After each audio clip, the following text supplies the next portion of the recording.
बुरा राजकुमार और दोषपूर्ण राजकुमारी। लोग एक राजकुमार के बारे में कहते थे कि वो उदार नहीं था और दयालु तो बिल्कुल भी नहीं। वो ना ही गरीबों को पैसे देता और ना ही बच्चों से प्यार करता। वो माफ नहीं करता था और ना ही परवाह करता था। अब आप पूछेंगे कि क्या वो राजा बन पाया? खैर, सवाल अच्छा है। माँ, ऐसा क्यों है कि हमारे पास बग्घी है और राज्य के दूसरे लोगों के पास नहीं? क्योंकि हम अमीर हैं और राज्य के लोग अमीर नहीं हैं। आसान नहीं एनी, ये इतना आसान नहीं है। अरोरी, ये सारे सवाल बहुत ही जरूरी होते हैं, खास करके अगर तुम्हें एक अच्छा नेता बनना है। क्या बकवास है?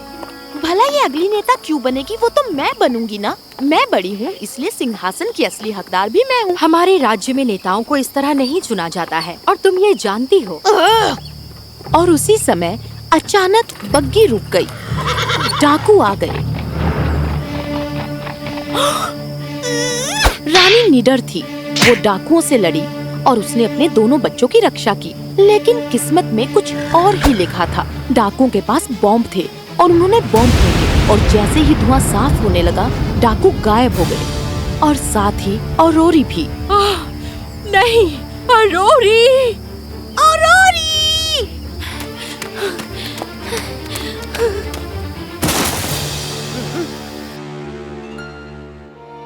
क्या? मैं कहाँ हूँ?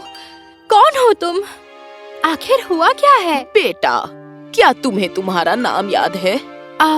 मेरा नाम और वही हुआ जिसका डर था। जब बॉम्ब फटा, उसके धमाके से अरोरी पत्थरों से जा टकराई और वहीं बेहोश हो गई। जब उसे होश आया, उसका परिवार जा चुका था। ये सोचकर कि डाकुओं ने उसे अगवा कर लिया है। चोट की वजह से अरोरी अपनी याददाश्त खो चुकी थी। ओहो मेरी बच्ची, तुम्हारे साथ जरूर कुछ बुरा हुआ होगा। लेकिन पता है, कभी कभी जो होता है वो अच्छे के लिए होता है। मैं तुम्हारा ध्यान रखूंगी मेरी बच्ची। उस औरत ने अरोरी को अपने साथ रखा और भेड़ चराने वालों की जीवन शैली सिखाई। अरोरी को उनके साथ अच्छा लगता था और वो उसे अपनी माँ की तरह समझती थी। गडरियन ने उसका नाम रखा रोज। जहाँ अरोरी खो गई थी, वो बॉस्को राज्य था। वहाँ राजा के 2 बेटे थे।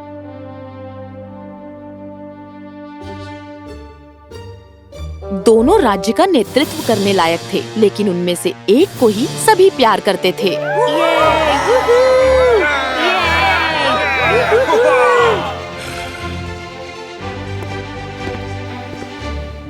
तुम सबसे छोटे भाई हो एडी, लेकिन राज्य तुम्हारे बड़े भाई रॉनी को पसंद नहीं करता। वो उससे डरते हैं। पिताजी, रॉनी का नाम यकीनन खराब है, लेकिन सिंहासन के लिए मैं अपने भाई के साथ झगड़ा नहीं कर सकता। तुम एक अच्छे बेटे हो एडी। ये सच ही तो कह रहा है। ये उसके लायक नहीं है। इसे किसी का हक नहीं छीनना चाहिए। वैसे भी ये सिंहासन का हकदार नहीं है, तो ये कोई एहसान नहीं कर रहा है, समझे आप? रॉनी, मुझे तुम्हारी बहुत शिकायतें मिली हैं। तुम्हें लोगों से अच्छे से पेश आना होगा। अच्छाई से वो आगे नहीं बढ़ पाएंगे पिताजी। उन्हें आत्मनिर्भर होना होगा। पर क्यों? ठीक है, हम हैं ना उनकी देखभाल के लिए। ये हमारा कर्तव्य है। राजकुमार एडी सही है। जनता को आत्मनिर्भर होने की परवाह नहीं है। पर आपको होना चाहिए पिताजी। क्या हम इतने स्वार्थी हैं कि उन्हें अपने पैरों पर खड़े होते नहीं देख सकते? या हमें डर है कि अगर हम उनकी रक्षा करना छोड़ दें तो हमारे पास कोई काम नहीं बचेगा? राजा से इस तरह बात करने की तुम्हारी हिम्मत! मुझे लगा मैं अपने पिता से बात कर रहा हूँ, राजा से नहीं। बहुत हुआ। तुम्हें जंगल में भेज दिया जाता है। राजकुमार रॉनी और घोड़े के सिवाय कुछ मत लेकर जाना। अब अकल आने के बाद ही लौटना। और इसलिए राजकुमार रॉनी को बुरा कहा जाता था, क्योंकि उसकी सोच अलग थी। दोस्त, मेरी तरफ देखो। तुम समझ रहे हो ना? तुम्हें पता है, ये हमारी भाषा नहीं समझते हैं, है ना? मैं तुमसे बात कर रही हूँ। क्या तुम मुझे सुन सकते हो? तुम मुझसे क्यों बात कर रही हो? तुम्हें मुझसे डर नहीं लगता? कोई जानवर से बात करे तो क्या उससे डरना चाहिए? नहीं। अजीब है। हाँ। मैं बस इसे कह रहा था कि अगर टांगों को मजबूत करना है तो 6 मील तक चलना पड़ेगा। ये गिर जाए और चोट लगे तो दर्द के बाद भी इसे चलना पड़ेगा। तुम्हें लगेगा मैं बुरा हूँ, लेकिन इसे करना होगा। नहीं, तुम इसका ख्याल एक अलग तरीके से रखते हो। ये गलत नहीं है, बस अलग है। और बस फिर क्या, राजकुमार रॉनी पहली बार मुस्कुराया। राजकुमार रॉनी और रोज की एक अजीब दोस्ती हुई। ना ही रोज को याद था वो एक राजकुमारी है और ना ही रॉनी ने उसे बताया कि असल में वो बॉस्को का राजकुमार है। ये बस दो अलग लोग थे जो एक दूसरे को अच्छे से समझते थे।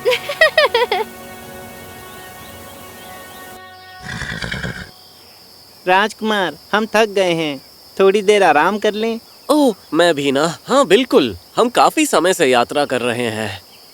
राजकुमार एडी कितने अच्छे हैं, अपने भाई की तरह नहीं जो अपने घोड़ों को भी बिना रुके मीलों तक चलाते हैं। चुप हो जाओ, उस बुरे राजकुमार का नाम भी मत लो, हम अच्छे वाले के साथ हैं। एक और अजीब बात हुई। जब वो जंगल में भटक रहा था, राजकुमार एडी ने रोज को देखा और वो इतनी सुंदर दिख रही थी कि उसे तुरंत प्यार हो गया। भाई, एडी, तुम यहाँ क्यों हो? ओह, असल में मैं तुम्हें ही ढूंढ रहा था, पर मुझे अपना सच्चा प्यार मिल गया वहाँ उस गडेरियन से। भाई, मैं उससे शादी करना चाहता हूँ। मैं अभी पिताजी से बात करता हूँ।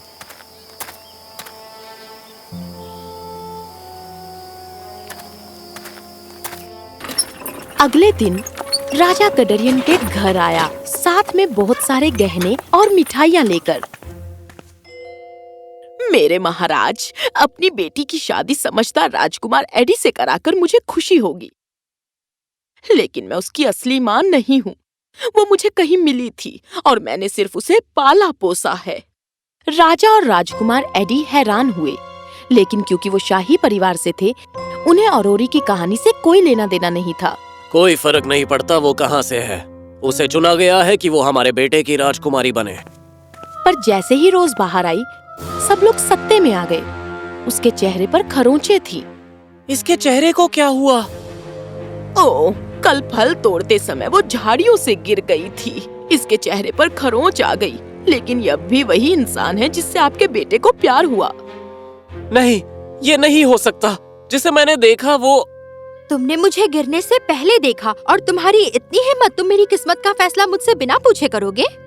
तुम्हारी इतनी हिम्मत, इन दोनों को हवालात लेकर चलो। जब बग्गी नए कैदियों को लेकर जा रही थी, औरोरी ने रॉनी को घोड़े पर जाते हुए देखा। रॉनी!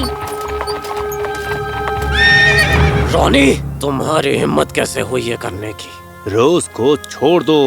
इसने हमारा अपमान किया भाई। नहीं, तुमने खुद का अपमान किया जब तुम्हें लगा हर इंसान जो तुम्हारे राज्य में रहता है उस पर तुम्हारा हक है। इनकी अपनी जिंदगी और अपनी इच्छाएं हैं, इन्हें फौरन आजाद करो। ये देखकर कि रॉनी अपने ही भाई के साथ लड़ने वाला था, राजा ने औरोरी और गडरियन को आजाद किया। औरोरी राजकुमार रॉनी की बाहों में लिपट गई। तुम्हारे लिए एक सरप्राइज है राजकुमारी अरोरी। राजकुमारी अरोरी? रानी और राजकुमारी तभी वहाँ पहुँचे। राजकुमार रॉनी ने समझाया कि कैसे रानी अपनी बेटी को ढूंढने के लिए जंगल में भटक रही थी। राजकुमारी अपने परिवार से दोबारा मिली। रानी की बहादुरी के बारे में जानते हुए राजा ने उनके आगे नमन किया और माफी मांगी। तुमने इसे बंदी बनाया क्योंकि इसने अपने अधिकारों को लेकर आवाज उठाई? इस राज्य की उम्मीदें अब सिर्फ राजकुमार रॉनी पर टिकी हैं। किसी और की जिंदगी पर नियंत्रण करना दुश्मन से भी बदतर है। रानी के शब्द सुनकर राजा और राजकुमार एडी चौंक गए, लेकिन शर्म के मारे अपना सर झुकाने के अलावा कुछ नहीं कर सकते थे। राजकुमारी को वापस पाकर राज्य बहुत खुश हुआ और बॉस्को राज्य ने भी अपना नेता चुन लिया था। उन्होंने राजकुमार रॉनी को चुना। जनता ने अपना चुनाव कर लिया बेटा। हमें लगा कि हम सबसे अच्छे लोग हैं, लेकिन राजकुमार रॉनी ने आजादी और ताकत को हमसे बेहतर समझा। उसकी सोच अलग थी, लेकिन गलत नहीं थी। आप सही थे पिताजी। अगर खामी किसी में है तो वो इंसान मैं हूँ और यही असली सुंदरता है। लेकिन मैं वादा करता हूँ कि मैं और अच्छा बनूंगा और सिंहासन पर बैठकर इंसाफ दिलाऊंगा। और यहाँ से शुरुआत हुई दो अलग इंसानों के प्यार भरे रिश्ते की, बुरा राजकुमार और दोषपूर्ण राजकुमारी। तो ये रहा आपका जवाब। माफ न करने वाला राजकुमार राजा बना और अपनी सुंदर दोषपूर्ण पत्नी के साथ उसने अपने राज्य को अपने तरीके से समृद्ध बनाया। खैर, वो कहते हैं ना कि जो होता है वो अच्छे के लिए होता है।